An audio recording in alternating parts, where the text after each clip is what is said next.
Next one. Assalamu alaikum wa rahmatullahi wa barakatuh. Wa alaikum salam. I had someone that wanted me Come close to me. Save time. Someone wanted me to ask you your opinions on 2012. 2012, okay.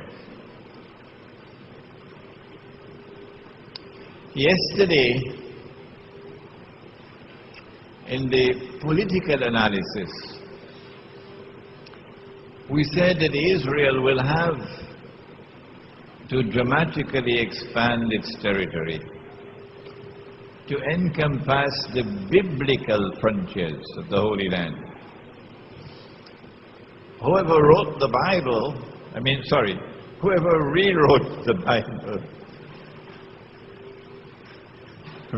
read Richard Friedman's book, please.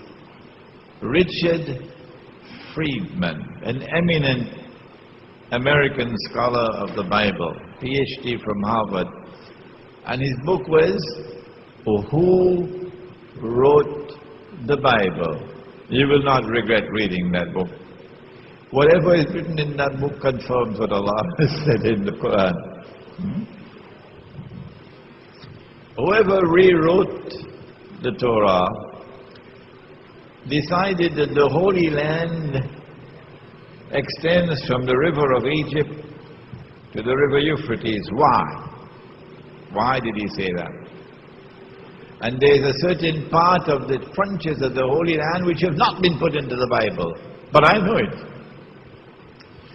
What he did was to say that wherever the Jews lived in exile, at that time is a part of the Holy Land. And since Nabi Yusuf alayhi salam took the Jews to Misr, and Misr is not the whole of Egypt. Today Misr is the whole of Egypt. But at that time Misr was the eastern delta between the Red Sea and the River Nile, the fertile eastern delta. That's where the Jews lived, the Israelite people. So he says from the river of Egypt, meaning the eastern delta where the Israelite people lived for 300-400 years, to the river Euphrates, because they were taken to exile in Babylon. Exiled in Babylon, they were enslaved in Babylon. So that's why the river Euphrates. But remember, the Jews also went to Medina. The Jews also lived in Medina. And so it is likely when Israel makes the effort to extend the territorial frontiers of the state to encompass the biblical frontiers, it is possible that there will be an attack on Medina, in addition to one to Egypt. And then Israel takes control of the Suez Canal. Israel controls the oil of the Gulf. I want to suggest to you that Israel is planning that big war. And Israel will use weapons of war never used before in history. I want to suggest to you, as I did yesterday, that Israel cannot make that move while a significant military threat still remains in the hands of Muslims.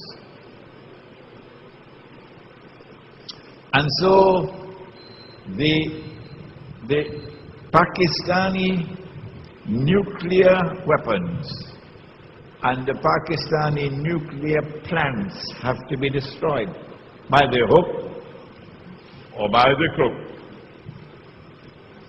And the invasion of Afghanistan from 9/11, in consequence of 9/11, is part and parcel of a big plan to eventually destroy Pakistan nuclear weapons. And all the maneuverings taking place now, because that is the target. In December of 2001, just 2 months or 3 months after 9/11, I published a booklet entitled A Muslim Response to the Attack on America. We've got the booklet here. And in that booklet, I argued that the target is Pakistan's nuclear plants and nuclear weapons. I also argued that in order for them to be able to move in and destroy Pakistan's nuclear plants and nuclear weapons, they will have to provoke civil war in Pakistan.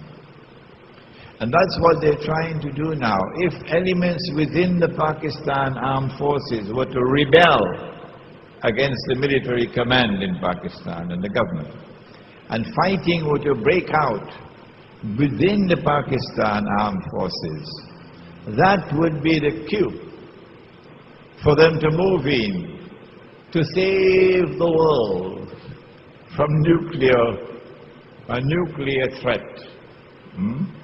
Once they dispose of Pakistan's nuclear plants and nuclear weapons, and to an extent Iran's missile capacity, then 2012 would be, I believe, all the hype about 2012 is meant to prepare the world for something big. Everybody is waiting for something big. So let's not disappoint them.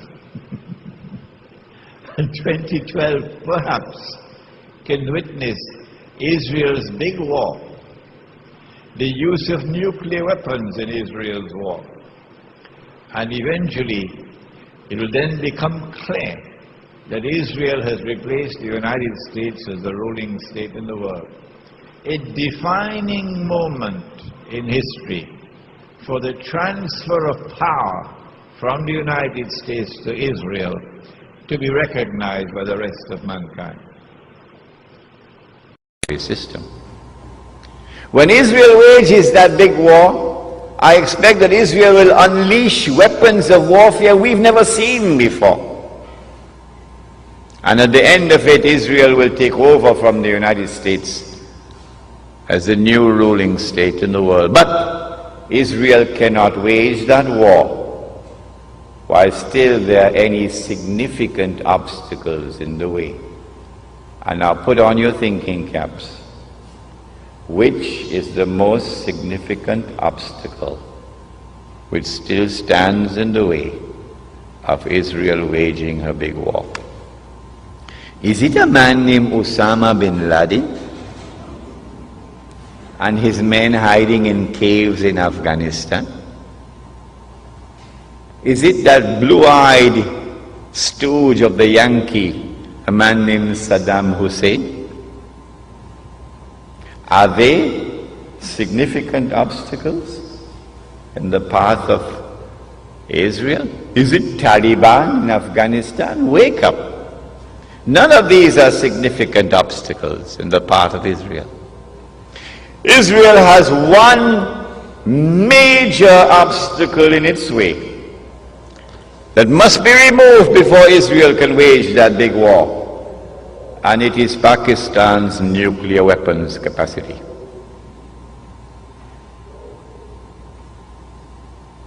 And coupled with that is Iran's missile capacity.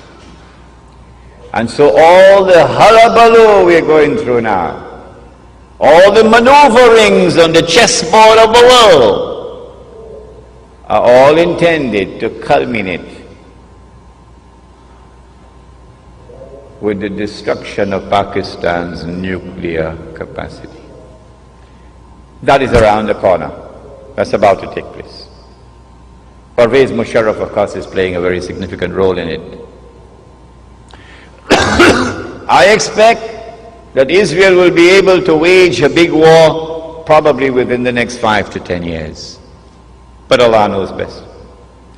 When Israel wages that big war and replaces the United States as the ruling state in the world, the first ruling state was Britain. The second ruling state was the United States. The third and the last would be this imposter, the state of Israel. I am suggesting to you that Dajjal, or the Antichrist, would now have completed stage 2, a day which is like a month, and will be commencing stage 3, a day which is like a week, meaning a much shorter